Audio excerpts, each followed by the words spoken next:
So basically last class में हम लोगों ने पढ़ा था कि हम लोग बेसिकली स्कीमा कैसे बना सकते हैं और मॉडल्स कैसे बना सकते हैं। आज के लेक्चर से हम लोग स्टार्ट कर रहे हैं कंट्रोलर्स। कंट्रोलर फाइल वो फाइल्स होती है जहां पे हमारे कोडिंग लॉजिक्स इंप्लीमेंट होते हैं। जस्ट लाइक अगर मैं बताना चाहूं कि मेरे को रजिस्ट्रेशन पेज का लॉजिक बनाना है, या मेरे को लॉगिन पेज का लॉजिक बनाना है, मेरे को एडमिन डैशबोर्ड का लॉजिक बनाना है, तो इस टाइप के लॉजिक्स इंप्लीमेंट होते हैं कंट्रोलर नाम की फाइल्स के लिए। हम कंट्रोलर फाइल बनाने के लिए कंट्रोलर नाम के फोल्डर पे राइट क्लिक करेंगे और एक नई फाइल बनाएंगे। इस फाइल का नाम हम भी दे सकते हैं यूजर कंट्रोलर। तो मैं दे रहा हूं नाम user controller. Now user controller dot JS. अब इस फाइल में हमको क्या करना है, इस फाइल के अंदर हमको बेसिक कुछ कोड्स लिखने हैं। जो कोड्स हम बता सकते हैं कि हम किस चीज के लिए लिख रहे हैं। हम लोग लॉगिन यूजर के लिए लिखेंगे, रजिस्टर यूजर के लिए लिखेंगे। तो हम यहाँ पे आ जाते हैं। हम सबसे पहले यहाँ पे जाके एक फंक्शन इंप्लीमेंट कर लेते हैं जिसका नाम हम देते हैं login user is equal to async. हम यूज करते हैं ब्रैकेट जहां पे हम डालेंगे रिक्वेस्ट एंड रेस्पॉन्स।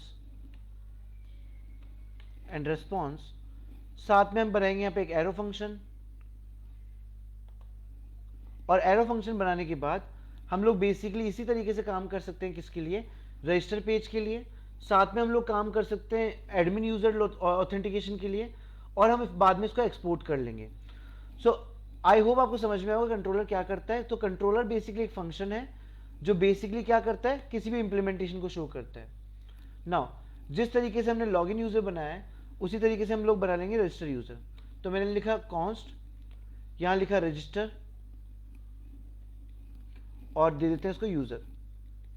उसके बाद लगाएंगे इक्वल टू, यूज करेंगे असिंक, और साथ में लगा देंगे यहां पे भी ब्रैकेट्स। डालेंगे request response and then arrow function. Now हम बना चुके हैं दो कंट्रोलर, दो फंक्शंस, किसके लिए? लॉगिन यूजर के लिए और रजिस्टर यूजर के लिए। अब अगला काम जो हमको करना है वो करना है इसका एक्सपोर्ट। सो हम नीचे आएंगे यहाँ पे और यहां आके एक्सपोर्ट कर लेंगे। कर्ली ब्रैकेट दोनों साथ में ही कर लेंगे। तो login user comma register user. इसके साथ में क्या करेंगे, हम लोग एक और फंक्शनैलिटी यहां पे इंप्लीमेंट कर लेंगे, वो होगी हमारे एडमिन के लिए। तो हम यहां पे आते हैं, लगाएंगे वापस से कॉन्स्ट लगाने के बाद हम बना देंगे एडमिन, और नाम दे देंगे यहां पे लॉगिन।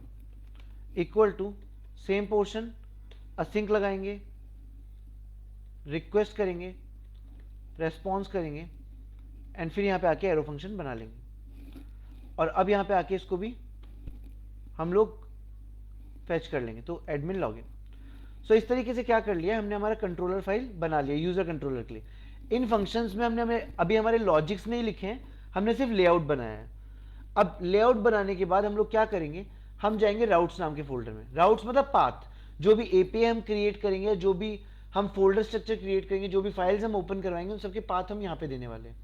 तो राउट्स वाले फोल्डर के अंदर जाके हम नई फाइल बनाएंगे और इसका नाम दे देते हैं हम लोग यूजर राउट करके, और .js। नाउ यूजर राउट के अंदर आने के बाद हम सबसे पहले यहां पे इंपोर्ट कराएंगे हमारी एक्सप्रेस जेएस को। सो एक्सप्रेस हम इंपोर्ट करवा लेते हैं, इंपोर्ट एक्सप्रेस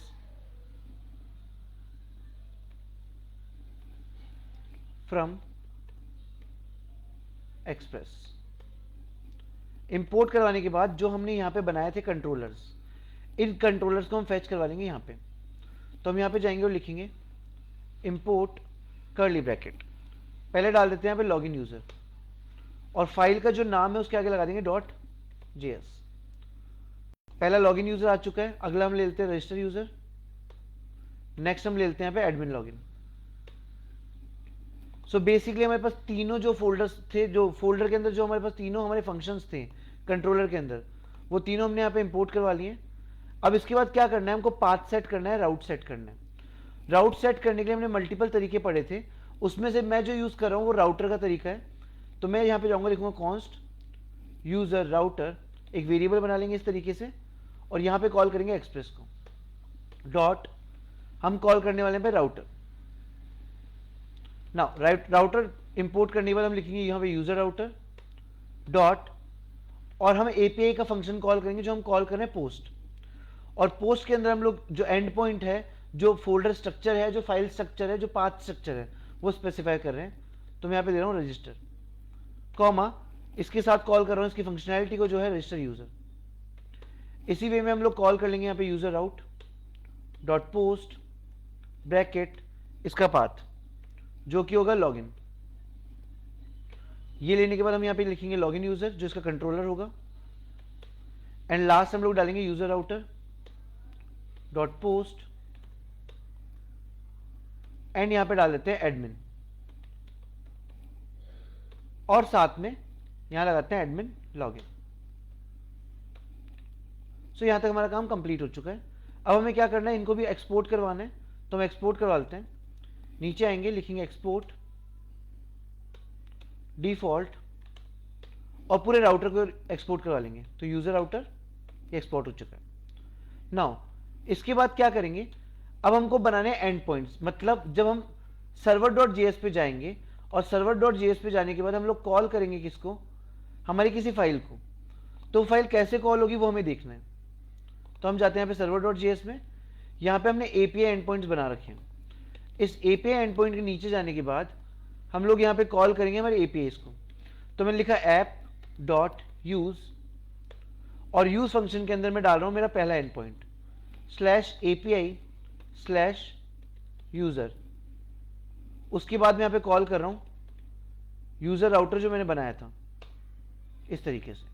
ये राउट कॉल करते ही यहाँ पे ये इंपोर्ट हो जाएगा, एंड आप चाहे तो उसको यहाँ पे एंड कर सकते हैं।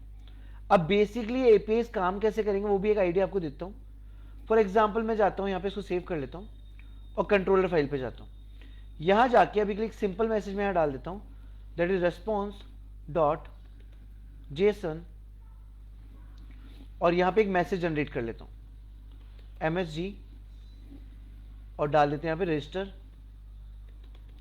API working. उसके बाद आप चाहें तो पोस्टमैन का यूज कर लें, या फिर आप यहाँ पे थंडर क्लाइंट का यूज कर लें। यहाँ जाने के बाद आप यहाँ पे न्यू रिक्वेस्ट पे चले जाएं। न्यू रिक्वेस्ट पे जाने के बाद आप यहाँ पे अपनी रिक्वेस्ट डाल सकते हैं, जो भी रिक्वेस्ट आपको सेंड करनी हो। मान लेते हैं हम एक बार के लिए यहाँ से ही हटा देते हैं, और रिक्वेस्ट हमारी जो है वो है पोस्ट, क्योंकि मैं आपको दिखाता हूँ जो एंड पॉइंट मैंने बनाया है वो पोस्ट के लिए बनाया है। कहाँ बनाया हमने ये, सर्वर वाली फाइल पे। तो यहाँ पे आते हैं और सर्वर मैं आपको खोल के दिखाता हूँ, सर्वर डॉट जेएस। यहाँ सर्वर डॉट जेएस के अंदर आप देख लीजिए, ये हमारा एंड पॉइंट है। उसके बाद ये हमारा यूजर आउट है जो कि पोस्ट के लिए बनाया गया है। तो हम पहले सेलेक्ट कर लेंगे पोस्ट, फिर हम यूआरएल डालेंगे। वो यूआरएल क्या है, हम यहाँ लिखेंगे http://localhost 4000। अगर आप लोगों को याद होगा तो सर्वर डॉट जेएस पे हमने पोर्ट नंबर 4000 सेट किया था, ये रहा, वो हमने एंटर किया। वो एंटर करने के बाद आप लगाएंगे स्लैश, और पहले एंड पॉइंट डालेंगे। तो एंड पॉइंट देख लेते हैं कहां पर है सर्वर डॉट जेएस में। ये रहा मेरा एंड पॉइंट एपीआई यूजर। ये एंड पॉइंट मैंने कॉपी किया यहां से, और यहां पे एंड पॉइंट पेस्ट कर दिया। उसके बाद आपको बताना है कि कौन सी एपीआई को आप कॉल कर रहे हो यूजर एपीआई में से। तो वो हमें कहां मिलेगा, वो हमें मिलेगा यहां पे, जहां पे हमने राउट सेट किए थे, रजिस्टर। सो यहां पे जाएंगे और एंड पॉइंट के आगे लगा देंगे हमारे पाथ का नाम,